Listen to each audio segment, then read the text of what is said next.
I'm Nyesha McCauley, and you're watching AccessTV.org.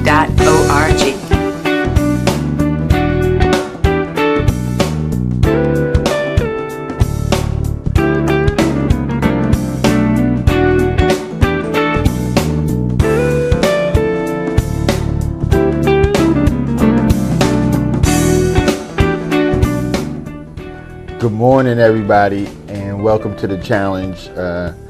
Today we're going to have a continuation of last week's guest, Miss Stacey May, and her upcoming event or play or production, a local entrepreneur, even though it's in the arts.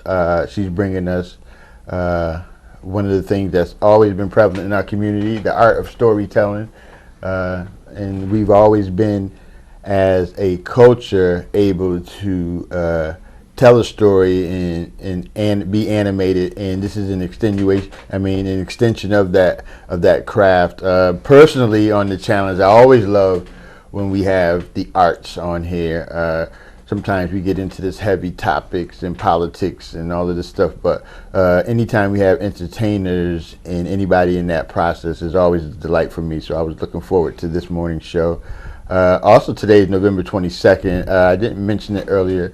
50th anniversary of the death of John F. Kennedy.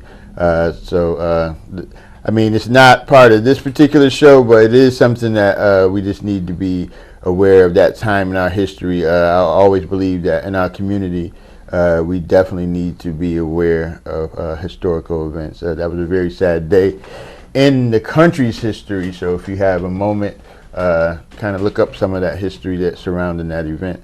But we're going to get off of that stuff, and we're going to have some FUN today, because we have one of the cast members of Sunday Mess, which is going to be Sunday, December 15th at Uptown Vibes.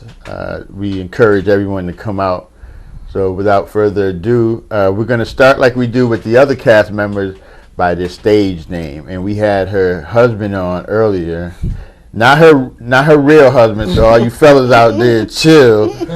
We had her stage husband on, Pastor Cavassier. So we have the Mrs. Cavassier. How are you doing today? I'm doing well.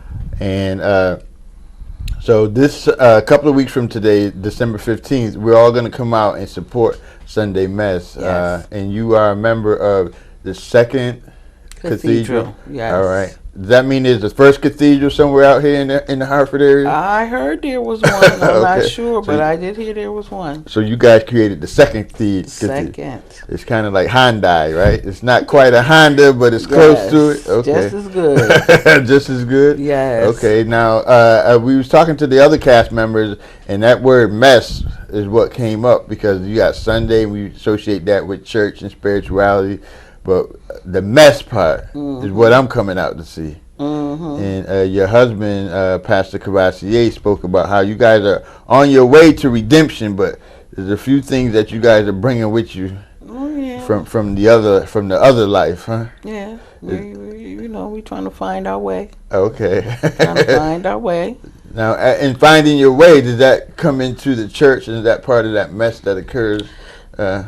Well, we all have a past. We all, we're all trying to find our way every day. Okay. You have some people who have been in church 25, 30 years, and, they ain't 100%. Oh, okay. But y'all still welcome them? Oh, yes. You still welcome them? Yes. He says, hey, come as you are. Come as you are.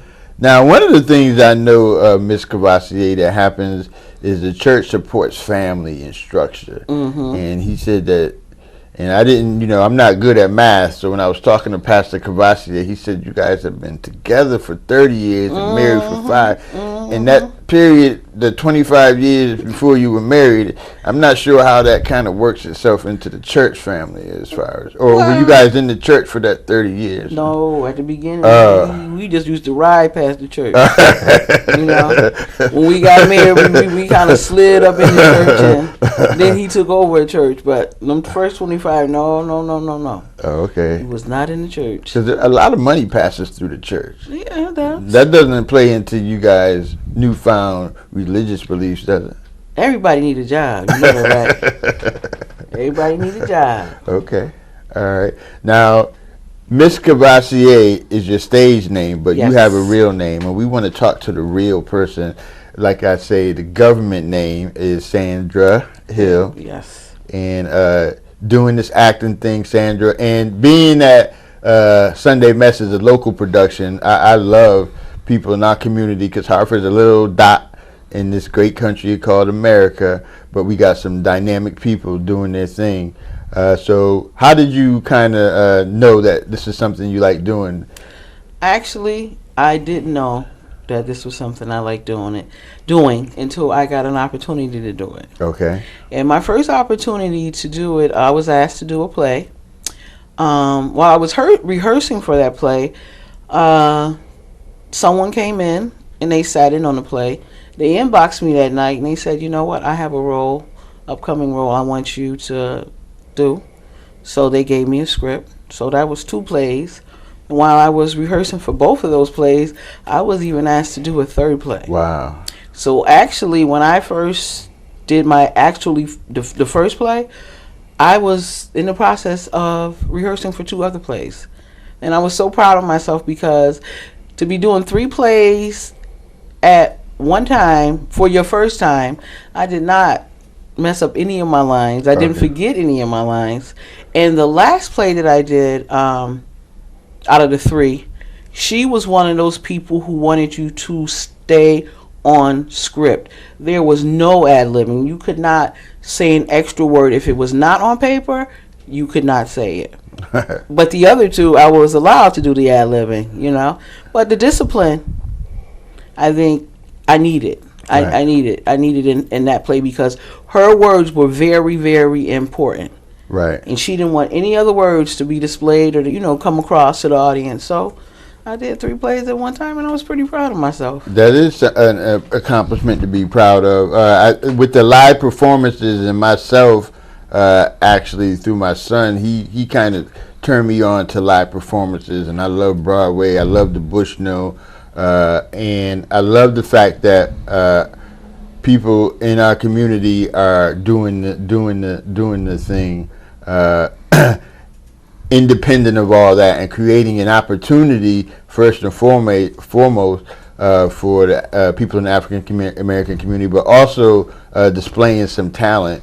One of the things that is different when you're on stage is that you get feedback from the audience right away. If it's funny, you hear the laughter. Yes. Unlike television where you don't know what the response is. Yes. So how is that being on stage? Do you actually look at the audience? Can you see like why that lady ain't laughing at that joke? Well, usually when I'm up on stage, I kind of tune the audience out a little bit because usually when I'm doing my plays, there's always somebody out there that I know, and I don't want to be distracted. So I kind of tune them out about 75%.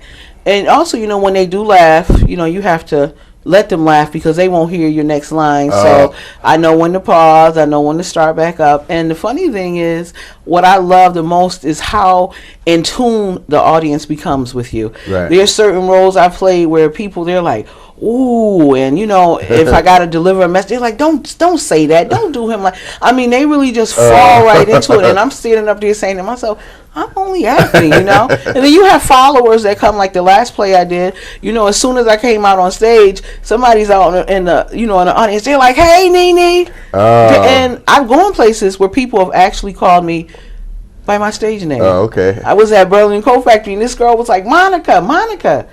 My mother was like, I think that lady's talking to you. I said, my name ain't Monica. But it was a play that I played in, and that was my name, Monica. Oh, okay. So this one, now you guys do the play. I know you do it Sunday. Is it going to be played again, or is it just that? I'm not sure. I know she's going to have it taped. Okay. But I'm not sure if we're going to do it again, or if there's going to be a part 2. Okay, so during that production, it's going to be taped. Yes. So it's going to be on DVD for people that don't make it? Yes. Oh, okay. Yes. All right. That's kind of following in the steps of one Tyler Perry. And I don't think that Stacey's trying to emulate him, but where do you guys want to go? Where do you see yourself in acting? Do you think that you would want to do a national production at some point? Of course. I would love to be on TV and Broadway and anywhere. I mean, I'd love to go to Atlanta. I'd love to just travel with this. You know. Oh, okay. And Stacey's very creative, very creative.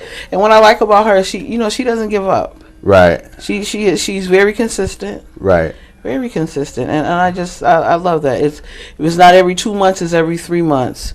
Right. You know, she's ready to put on a production. Because I remember when we interviewed her, she gave me a number. This is not her first production from this year. No, this is her sixth. Her sixth in the year of 2013. Yes. 5. Her 5th production. 5, yes. So that's all right. I know most of our viewers haven't done none. Yes. So to do 5 in one year, that is being very creative. Have you been in all of them, or? Yes, I have. Me and Stacey are very good friends. Actually, we're best friends. We've been friends for about 30 years. Okay. Yeah. Now, do you think that you guys will revisit a character or a theme, or is just you keep moving in a forward direction? We might. I know her first play, The Cover.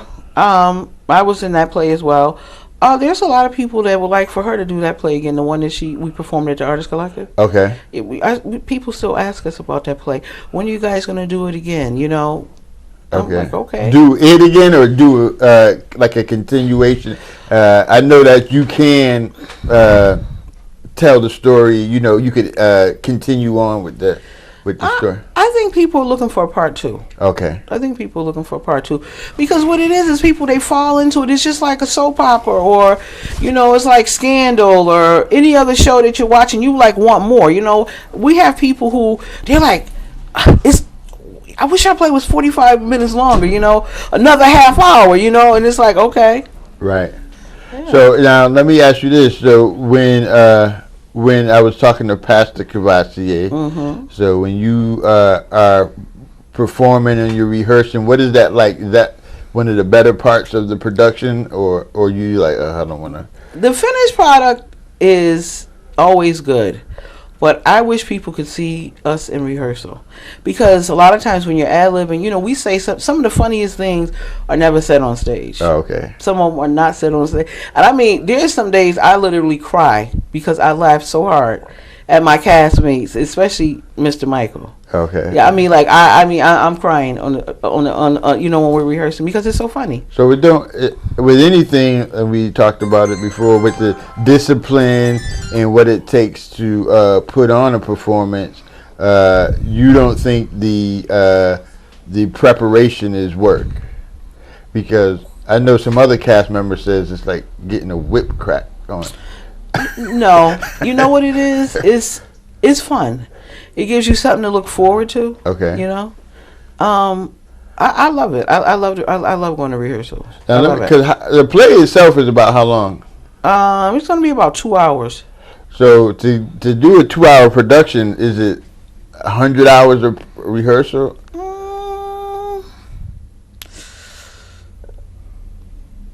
I don't think it's quite 100, but the other thing is you have to rehearse on your own too. Like when I'm at home, okay. A lot of times I go with my lines in the car. I have 2 puppies. A lot of times when I'm home during the day, I'm doing my lines and they come in and they look at me like, who is she talking to? Okay. I'm in the bathroom, I'm saying my lines. Because I always thought that when you watch a production, you like, they said a lot. And I'm like, yes. I can't remember like a sentence sometimes. Repetition. If you study anything long enough, hard enough, you'll get it. You'll get it. Now, do you remember the lines from like 3 plays ago? Or that stuff kind of just like leaves you? I can remember a part of a play that I did at the church. I played a villain in that play, and I made a phone call where I was, actually putting a hit out on some of my family members. You remember that line? I remember it. Put you on the spot. You want me to? Yeah, I want to hear that line. Okay. You ready? Yeah. Hello? Yeah. Tony? Listen, you're not going to have to kill them. No. They were in a car accident. Listen, they're dead. Don't worry about them. Yeah. Listen, everything is going to work out in our favor now. I'm going to end up with all her money. We're good. I'll call you later. That's good. And it was a part that I made a phone call. The first phone call was to kill him. The second phone call was to say, don't worry about it because they're already dead. So you ain't have to kill him? No. So you were able to not get arrested, so you could do Sunday Mess. Yes. Because Yes. if you would have killed him, you might have got charged, and you wouldn't have been able to do this play, right? But it wasn't one of Stacy's productions. Oh, okay. But in her productions, I've done all kind of roles. I've been a trifling mother. I've been a sister that's cheating with my, sister's boyfriend. So let me ask you this, because we got to wrap this up. Okay. When I leave Sunday Mess, am I going to be in love with the second congregation, or I'm going to... Oh, you're going to be so in love with the second congregation, you're going to want to follow us. You will be coming to our next service. Oh, okay. Trust me. You will definitely be coming to the next service. All right. Well, I'd like to thank Pastor Cavassier's wife, Mrs. Cavassier, better known, or a.k.a. Sandra Hill. And you guys come out on December 15th and watch Sunday Mess. It's going to be a very dynamic, wonderful production. I will be there, and we know that a lot of the city of Hartford will be there to support. So thanks. You have a good day.